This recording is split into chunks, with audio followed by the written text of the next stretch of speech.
As Tehran blasts the US and Israel for waging a soft war of pressure and unrest, Baghdad is publicly praising Iran as a stabilizing force next door, complicating Washington's narrative and regional strategy. Even a US-aligned Iraq is now crediting Iran with helping secure its territory and politics, a stance that blurs the lines in America's anti-Tehran push and exposes Baghdad's delicate balancing act between its two main partners. These Iraqi statements land just as Iran's top general accuses Washington and Tel Aviv of waging soft warfare against the Islamic Republic, saying the battlefield has shifted from open conflict to pressure, propaganda, and covert disruption. Major General Abdolrahim Mousavi says that, after failing to achieve their aims through direct military aggression, the US and Israel have pivoted to psychological operations and crippling economic pressure designed to wear down Iran from within. He accuses Washington and Tel Aviv of exploiting genuine economic grievances by inserting trained agents into street protests, aiming to hijack demonstrations and turn them into a wider campaign of chaos and regime destabilising unrest. Chief of Staff of Iranian Armed Forces, Major General Abdolrahim Mousavi, said, "The Iranian nation will rely on its Iranian Islamic identity and its nature of peace-seeking and resistance against enemies and will never allow rioters and the deceived to act against the country. The enemies, particularly the United States and Israeli regime, are focused on fueling insecurity in Iran by making use of the tools of soft warfare to make up for their defeat in the 12-day imposed war in June."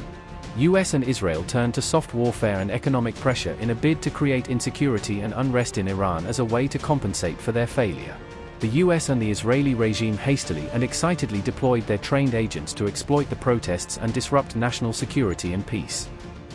Ayatollah Ali Khamenei has insisted that the sharp fall of the Iranian rial is unnatural, blaming it on a foreign hand of the enemy, manipulating currency markets and exploiting public anger over soaring prices. Senior Iranian officials now portray US-Israeli pressure as a deliberate, Venezuela-like regime change blueprint, arguing that sanctions, currency attacks, and information warfare are meant to push Iran toward the same kind of collapse that toppled Nicolas Maduro in Caracas.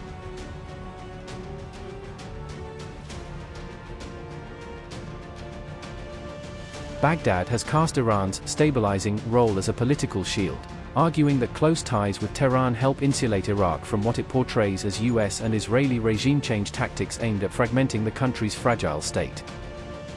Iraqi leaders say Iran helped save their country from Daesh at its darkest hour, a claim that undercuts Washington's narrative of Tehran as a source of chaos and instead presents it as a decisive partner in restoring order.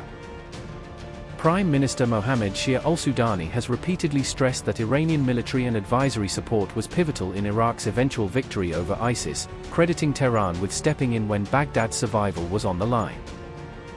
Al-Sudani has openly praised General Qasem Soleimani and Abu Mahdi al-Muhandis, portraying them as key commanders who stood on Iraq's front lines and played a central role in protecting the country's security during the ISIS war. He has condemned the 2020 US drone strike that killed Soleimani and al-Muhandis on Iraqi soil as a heinous crime, framing it as a grave violation of Iraq's sovereignty and an attack on men widely seen there as war heroes. Prime Minister of Iraq, Mohammed Shia al-Sudani, said, "Iranian support was a cornerstone of Iraq's decisive and fateful victory over the Daesh terrorist organization. The participation and assistance of the martyr Soleimani are far too immense for anyone to deny to the extent that he concluded his life with martyrdom on Iraqi soil.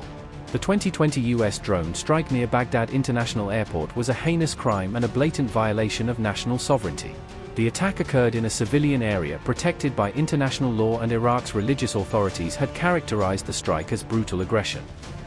Al-Sudani has warned that what he calls the Zionist regime is working to impose evil plans across the region, suggesting that Israeli policies are aimed at destabilizing neighboring countries and redrawing the regional balance of power. Iraqi President Abdel Latif Rashid has likewise praised the heroic role of Qasem Soleimani, depicting the late Iranian commander as a central figure in the fight against terrorism and a crucial ally during Iraq's most vulnerable years. Rashid has credited both Soleimani and Abu Mahdi al-Muhandis with helping secure Iraq's territory and supporting the conditions for a fledgling democratic process, arguing that their efforts prevented the state from collapsing under ISIS.